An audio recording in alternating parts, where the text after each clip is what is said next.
안녕하세요. 저는 은혜와 평강교회 송진명 목사입니다.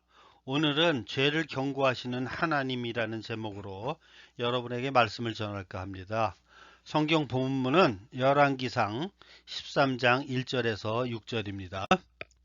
첫 번째, 하나님은 우리가 죄를 지면 우리의 양심이나 다른 사람이나 환경을 통하여 경고하십니다. 오늘 본문 1절에서 6절을 보면 하나님은 여로보암의 죄에 대해 지체 없이 선지자를 보내어 경고하십니다. 하나님의 선지자가 유다로부터 하나님의 경고를 전하러 왔습니다. 선지자는 베델의 산당에서 직접 제사를 주관하고 있는 여로보암에게 무서운 경고를 던졌습니다.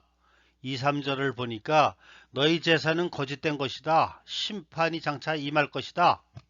장차 다윗 자손인 요시아가 우상을 섬기는 산당의 제사장들을 죽이고 뼈들을 그단 위에서 불태울 것이다. 이 일이 확실히 임할 것이라는 증거로 단이 갈라지고 그 위에 있는 재가 쏟아질 것이다 라고 말했습니다. 그것은 하나님이 여로보암의 예배를 인정하지 않으신다는 의미입니다. 실제로 이 예언은 300년 뒤에 그대로 성취되었습니다. 예배만 드린다고 되는 것이 아닙니다. 거짓된 예배, 잘못된 예배, 신령과 진정으로 드리지 않는 인본주의의 예배는 하나님의 진로만 불러일으킬 뿐입니다. 예배하고 있는 여로보암에게 하나님의 심판의 메시지가 임했듯이 그런 거짓 예배를 드리고 있는 자들에게는 축복이 아닌 하나님의 심판이 임할 것입니다. 하나님의 거룩은 그렇게 무서운 것입니다. 그러므로 여러분은 하나님께서 늘 신령과 진정으로 예배드리는 사람들이 되시기를 주님의 이름으로 축원합니다. 선지자의 경고를 듣고도 여로보암은 자신의 죄를 깨닫지 못하고 오히려 선지자를 대적하려 들었습니다. 왕의 권위를 한껏 과시하며 손을 들어 저를 잡으라고 명령했습니다. 그러나 하나님은 즉시로 선지자를 통하여 그의 편손을 말라버리게 했습니다. 그리고 선지자가 예언한 대로 단이 갈라지고 그 위에 있는 재가 쏟아져 내렸습니다. 놀란 여로보암은 자신의 손이 정상으로 돌아올 수 있도록 하나님의 은혜를 구해달라고 선지자에게 사정했습니다. 손이 마비되고 재단이 무너진 상황에서 그는 고작 육신의 안전에만 온 신경이 집중되어 있었습니다. 하나님이 왜 이런 일을 일으키셨는지 진지하게 고민하지 않았습니다. 그는 오직 자신의 왕권 유지와 자신의 몸만 신경 썼습니다. 여로보암은 이 모든 것이 자신의 죄 때문에임을 깨닫고 옷을 찢으며 그 자리에서 회개했어야 했습니다. 비슷한 상황에서 다윗은 어떻게 했습니까? 밧세바 사건의 죄를 하나님이 선지자 나단이 지적하자 그는 식음을 전폐하고 하나님께 뼈아프게 회개했습니다. 그랬기에 치명적인 실수에도 불구하고 하나님은 다윗을 끝까지 붙들어 주셨습니다. 잘못하는 것보다 더 무서운 죄는 잘못하고도 잘난 척하고 있는 것입니다. 죄를 지어 처벌받으면서도 그 의미를 깨닫지 못하는 것입니다. 여로보암처럼 눈에 보이는 현상에만 동물적으로 반응하며 비명을 지르는 것입니다. 여로보암의 요청대로 선지자가 기도하자 하나님께서는 즉시 마른 손을 정상으로 고쳐주셨습니다. 그러나 여로보암은 여전히 이 모든 일을 행하신 하나님의 능력을 깨닫지 못했습니다.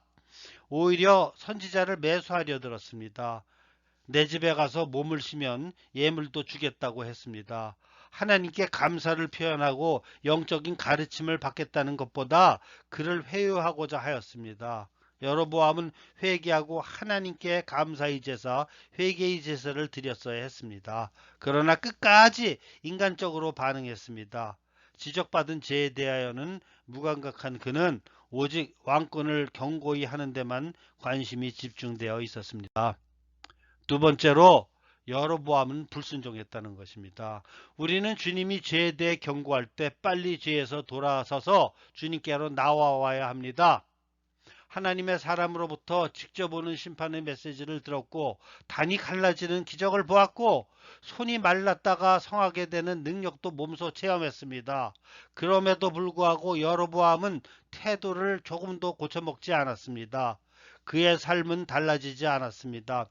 환상도 중요하고 체험도 중요하지만 그것이 참된 회개와 삶의 변화를 불러일으키는 게 아닙니다. 하나님을 두려워하는 겸손하고 새로운 마음이 있어야 새 사람이 됩니다. 정말 심각한 문제는 죄를 지어 하나님의 징계를 받고도 깨닫지 못하는 것입니다.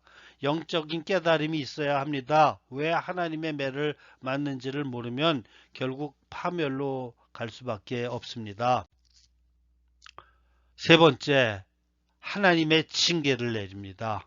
하나님은 회개하지 않은 여로보암에 대한 징계로 그 아들 아비야를 치셨습니다. 아들이 죽을 병에 걸려 생사의 기로에 서자 강팍한 여로보암도 마음이 흔들렸습니다. 열쇠는 하나님이 쥐고 있음을 악한 여로보암도 알았습니다. 그래서 옛날 자신이 이스라엘 왕국의 왕이 될 것이라는 하나님의 메시지를 전해준 선지자 아이야를 문득 만나보고 싶어졌습니다. 그러나 여로보암은 자기가 여태껏 한 짓이 있으니 하나님의 선지자 아이야를 앞에 나갈 수가 없어 아내를 몰래 보냈습니다. 여로보암의 아내는 아내라는 신분을 숨기고 변장시켜 몰래 갔습니다. 가서 우리 아이가 어떻게 될지 물어보려고 했습니다. 그러나 안타깝게도 선지자 아이야가 들려준 하나님의 메시지는 그가 원하던 말이 아니었습니다. 자신의 삶을 바꾸지 않고 하나님의 뜻만 알려고 하는 사람은 예기치 못하던 재앙의 메시지를 듣게 될 것입니다. 여로보암의 부인이 변장하고 갔지만 하나님은 이미 아이야에게 말씀을 주시고 준비를 시키셨습니다. 하나님 앞에 올 때는 정직하고 겸손하게 나와야 합니다. 내 모습 그대로 와야 하는데 끝까지 그렇게 거짓된 모습으로 와서는 안 됩니다. 아이야 선지자를 통하여 전해진 하나님의 말씀은 기가 막힌 심판의 말씀이었습니다.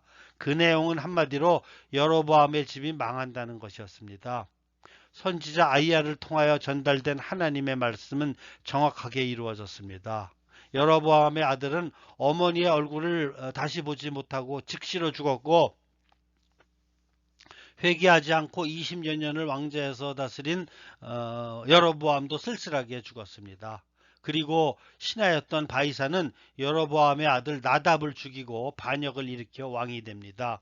악한 여로보암은 첫 단추를 잘못 꿰긴 했지만 하나님의 경고를 중간중간 받았습니다. 하나님은 그런 분이십니다.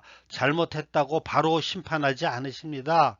하나님은 끊임없이 회개하고 돌아오라고 경고의 메시지를 보내주십니다.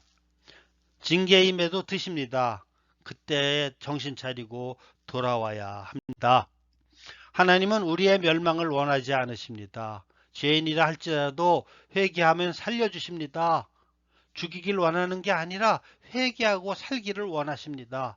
그리고 믿는 사람들은 주님께 죄를 지었을 때 그것을 깨닫고 주님께 회개하고 돌아와야 합니다. 그렇지 않으면 이런 분들은 예수님을